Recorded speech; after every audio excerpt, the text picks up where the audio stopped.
Setahun berlangsung invasi, Rusia selalu menjadi pasukan yang dominan dalam menggunakan peralatan-peralatan tempur canggih dan luar biasa. Hal itu dibuktikan dari data kerugian-kerugian yang diperoleh lawan dari pasukan Rusia itu sendiri. Tidak lain dan tidak bukan adalah Angkatan Bersenjata Ukraina.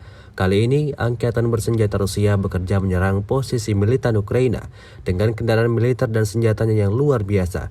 Sebut saja Snake Goriyenche. Rekamannya ramai beredar di media sosial Telegram Senin 29 Mei 2023. Tampak dalam rekaman peluncuran serangan Rusia cipta keledakan dahsyat pada posisi Ukraina.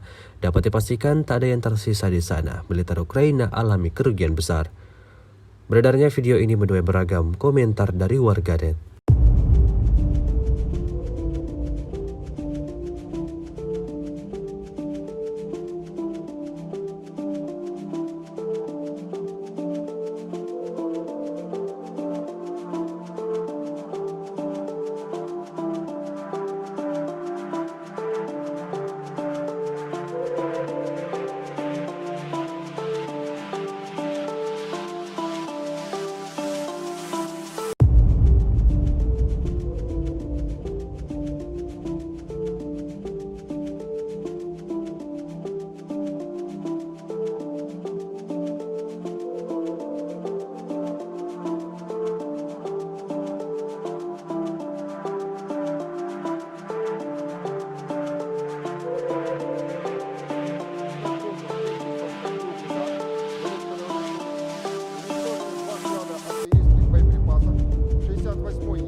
Нанесено поражение 86 подразделений. В районах населенных пунктов Владимировка, Кременная Луганской Народной Республики, Табаевка Харьковской области, Никольская Донецкой Народной Республики и Жеребянка Запорожской области.